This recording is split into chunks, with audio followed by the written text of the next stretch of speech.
غامدی صاحب نے بہت سے مسائل پہ اہل سنت کی مین سٹریم سے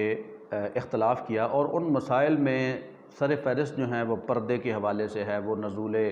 مسیح علیہ السلام کے حوالے سے ہیں۔ اس کے علاوہ وہ رجم کی سزا کے بھی وہ منکر ہیں، اس کے علاوہ وہ مرتد کی سزا کے بھی قائل نہیں ہیں، اور اس کے علاوہ وہ واقعہ معراج جو ہے وہ اس کو روحانیت خواب کے طور پہ اس کو وہ مانتے ہیں، وہ جسمانی معراج شریف کے قائل نہیں ہیں۔ تو اسی طرح بہت سے اور ڈفرینٹ مسائل میں انہوں نے ایک الگ رائے قائم کیا۔ اب وہ رائے کیوں قائم کیا، ان کا اہل سنت سے کہ مین سٹریم سے انہوں نے وہ کیوں ہٹ گئے ہیں؟ بنیادی طور پہ بات یہ ہے کہ جب ہم اپنا پیمانہ ڈفرینٹ کر لیں گے دین کو میئر کرنے کا، تو پھر تبدیلی آئے گی۔ مثال کے طور پہ میں آپ کو اس میں چھوٹی سی بات ایسے سمجھاتا ہوں کہ میں آپ سے یہ کہتا ہوں کہ جناب میرے نزدیک 1 فٹ جو ہے وہ 12 انچ کا ہے، اور آپ کہتے ہو کہ جناب میرے نزدیک 1 فٹ جو ہے وہ 11 انچ کا ہے، اور میں آپ سے کہتا ہوں کہ جناب مجھے 4 فٹ آپ کپڑا دے دیں، اور جب آپ میئر کریں گے تو آپ مجھے کپڑا دیں گے 44 انچ، اور جب میں میئر کروں گا تو وہ ہوگا 48 انچ۔ تو جب پیرامیٹر ڈیفرنٹ ہو گیا، جب ہمارا پیمانہ ڈیفرنٹ ہو گیا کہ ہم آپ کے نزدیک 1 فٹ جو ہے وہ 11 انچ کا اور میرے نزدیک 12 انچ کا، تو پھر رزلٹ تو ڈیفرنٹ آئیں گے۔ کہیں گے آپ بھی یہی کہ جناب یہ دیکھیں 4 فٹ میں نے آپ کو کپڑا دے دیا ہے، اور میں بھی یہی کہوں گا لیکن آپ کا کپڑا 4 انچ کم ہو جائے گا، ٹھیک ہے؟ تو اسی طرح جب آپ اپنے پیرامیٹرز ڈیفرنٹ کر لیتے ہیں، بنیادی طور پہ غامدی صاحب نے کیا کیا کہ انہوں نے جو سنت کا پیرامیٹر تھا، جو اہل سنت کے ہاں جس طرح سے سنت کو میئر کیا جاتا تھا، انہوں نے اس سے انکار کر دیا۔ انہوں نے نبی صلی اللہ علیہ وسلم کو دین کا تنہا ماخذ قرار دیا، اور پھر انہوں نے کہا کہ جناب قرآن اور سنت یہ ہمارے پاس اجماع اور تواتر سے آئے ہیں، اور اسی لیے یہ دونوں چیزیں ہی ہمارے لیے پریکٹیکل ہیں۔ پھر انہوں نے سنت اور حدیث میں بھی فرق کر دیا۔ گو کہ سنت اور حدیث میں کچھ نہ کچھ تو ڈفرنٹ ضرور ہے، لیکن بہرحال جس لحاظ سے وہ کہتے ہیں وہ اس بات کے بھی قائل ہیں کہ جناب حدیث جو ہے وہ تنکے کا بھی دین میں اضافہ نہیں کر سکتی۔ تو بہرحال یہ ان کا ایک پیرامیٹر ہے، صحیح یا غلط ابھی میں اس پہ بات نہیں کر رہا، لیکن یہ ان کا ایک پیرامیٹر ہے۔ جبکہ اہل سنت کا جو مین سٹریم تھا، انہوں نے یہ کہا کہ جناب قرآن کے بعد سنت جو ہے وہ یہ ہے کہ سنت قولی، سنت فعلی اور سنت تقریری، یہ 3 قسم کی سنتیں ہیں۔ قولی وہ سنت جو آپ صلی اللہ علیہ وسلم نے جو فرمائی ہے، کوئی ایسی بات، اس کو ہم سنت قولی کہتے ہیں۔ اس کے علاوہ فعلی وہ سنت جو آپ صلی اللہ علیہ وسلم نے کر کے دکھائی ہے، اور تقریری وہ سنت کہ جو آپ صلی اللہ علیہ وسلم کے سامنے کسی صحابی نے کام کیا ہو اور آپ صلی اللہ علیہ وسلم نے اس پہ خاموشی اختیار کی ہو، اس سے منع نہ کیا ہو، تو یہ تقریری سنت ہے۔ تو اہل سنت میں یہ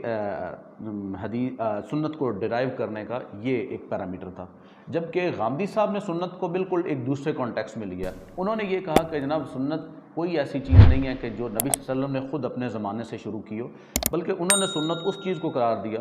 کہ جو پچھلے انبیاء کے دور سے چلی آ رہی ہے۔ مثال کے طور پہ وہ کہتے ہیں نماز ہے، زکوٰۃ ہے،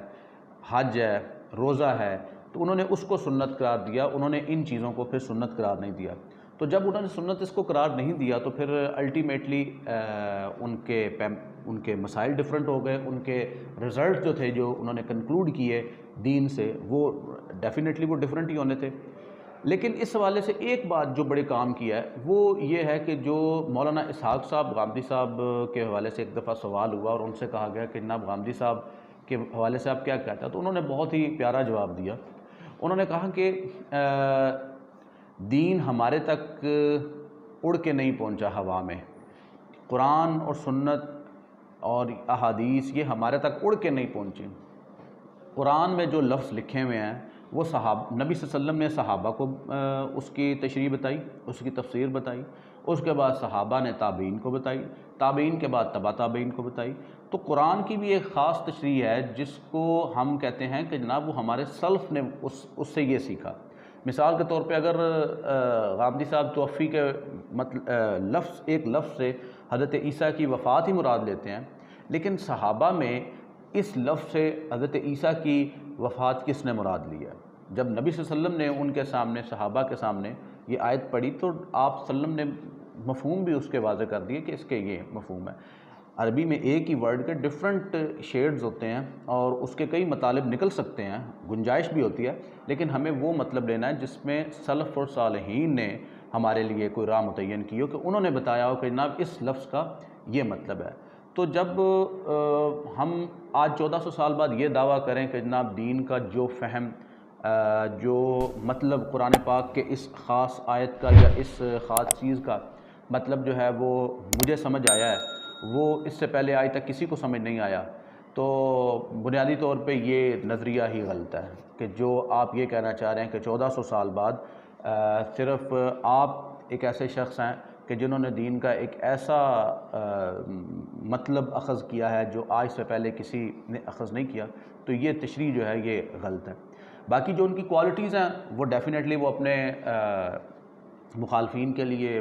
بڑے پیار سے اور ہمبل طریقے سے وہ اس پہ استدلال کرتے ہیں، یہ ان کی بڑی پازیٹیو چیز ہے کہ وہ اس پہ ہارش نہیں ہوتے اپنے مخالف کا جواب دیتے ہوئے، یہ ان کی ایک باقی دین کے معاملے میں بہرحال انہوں نے یہ جو ہے میرے خیال میں یہ ان سے غلطی ہوئی ہے۔